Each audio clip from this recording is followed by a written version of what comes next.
Welcome back to Late Night Frights. Five Nights at Freddy's is a horror game franchise about a scary bear named Freddy and his gang of musical friends. They're animatronics, which is a funny way of saying robots, since animatronics don't possess enough power to kill you and aren't capable of free movement. The first game blew up in 2014, probably because Markiplier played it after he saw Yummy Mash play it. Rest in peace, Yummy Mash. He was a real one for real. I'll be playing all of the main series games, which means no fucking FNAF world, and then putting them on a tier list. S being the best, D being the worst, and F for security breach. Number 1, Five Nights at Freddy's. The game that started it all. Five Nights at Freddy's 1 is still pretty good even today. While a lot of the magic and mystery is gone, I can still see why people were obsessed with this game when it first came out. A lot of people have already made far better video essays about why FNAF is great, atmosphere, the characters, the simple gameplay, etc. Not a lot of people know this, but there's actually a secret animation that can play, where Freddy appears to be masturbating in the corner of the women's restroom. Unfortunately, I was unable to get this to happen, but if you want to see it, you can search up Freddy Fazbear jerking off and it should pop up in Google. But let's be honest, this game didn't blow up just because of the gameplay. People liked it for the story.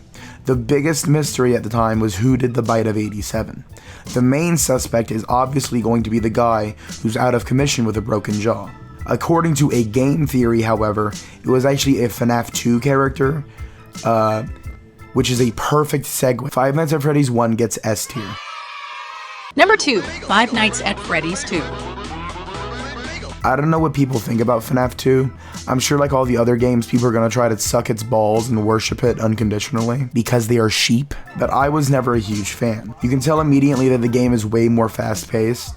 Everything feels a lot more swift, maybe because the building is supposed to be more modern or something, I don't know. FNAF 2 is more of an arcade game than a horror game to me.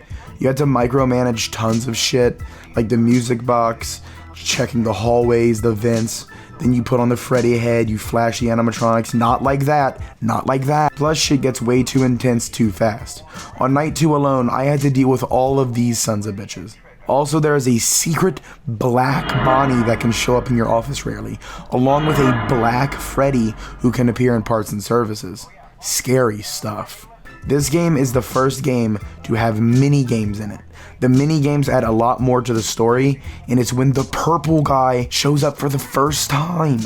So if you're mainly interested in the story side of the games, this one will probably be a standout classic. Also, the chicken is hot. Five Nights at Freddy's 2 gets C tier. Number 3, Five Nights at Freddy's 3. The third game is fine.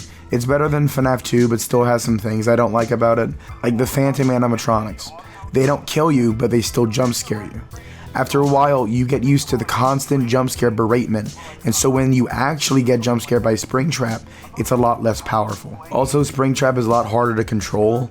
I wouldn't say it's necessarily a bad thing, but he's pretty annoying. Or maybe I just don't know his exact mechanics well enough. Although, this is one of the first FNAF games with any visible gore of some sort, thanks to him being a rotting guy in a suit. The story has something to do with William Deftones or something. I don't really know. I stopped paying attention at this point. FNAF 3 gets C tier.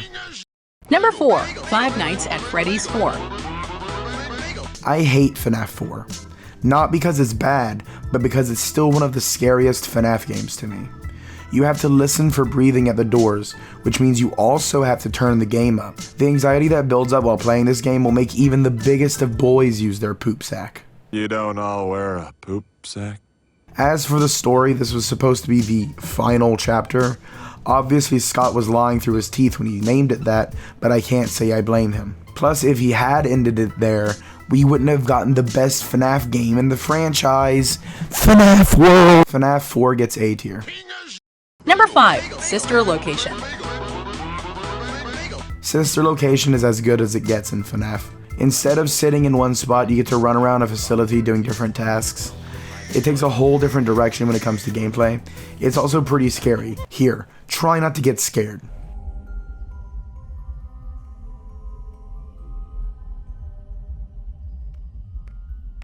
Penis! Also, there's some comedic relief between the nights, so that's nice.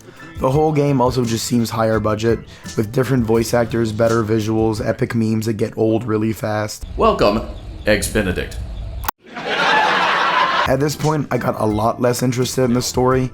Something about a pooper scooper and ghost juice, I think. I don't know. I just think it's a good game. I can start talking about how the vibe is thrilling and how the atmosphere makes you want to queef, but I'm not good with big words, so go play it for yourself and find out why it's good. Or you can find out that you have a very serious heart condition, whichever one comes first. Sister Location gets S tier. Number 6, my voice synthesizer can't pronounce Kazarian. I never really played this game until I started working on this video. I like it.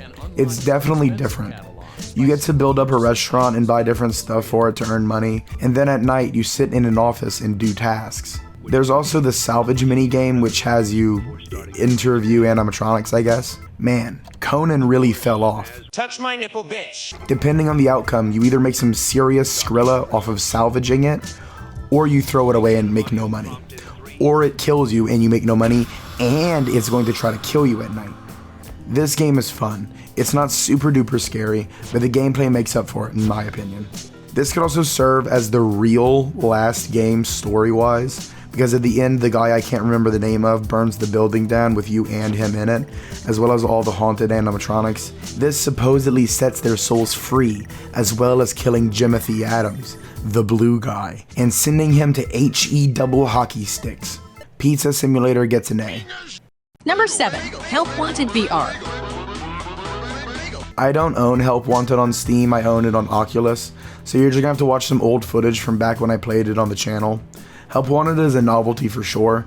It's literally just the first couple of FNAF games but in VR.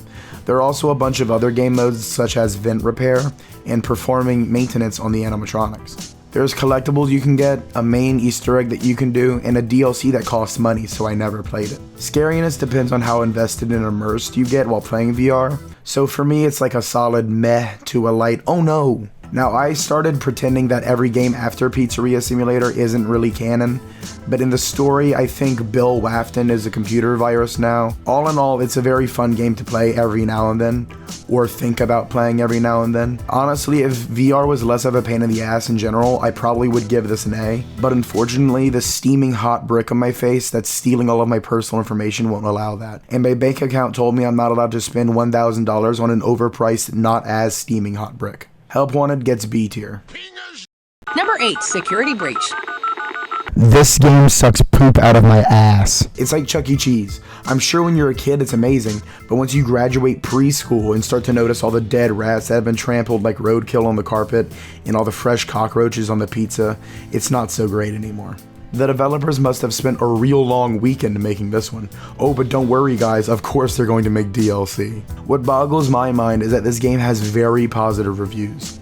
Do you want to know why?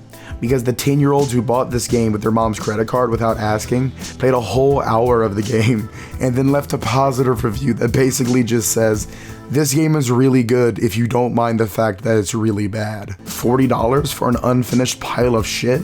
Don't mind if I do. Other contributing factors are probably all the FNAF YouTubers pretending that this game is good so that they can milk it for everything it's worth. And you know what? I'm gonna say it. This game plays like a Drake album sounds. But there is one good thing to come out of this game. One good thing. Oh, what is it? Oh well, I'm not really at liberty. I can't really say. You know, I don't. Zooey mama, that was so much fun. Check out this tier list. Man, I sure wish there were more FNAF games.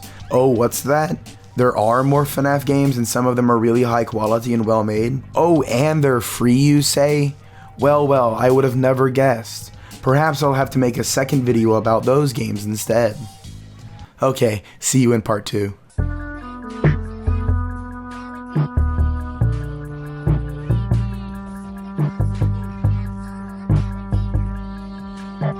Oh, Lixian. Add a jump scare.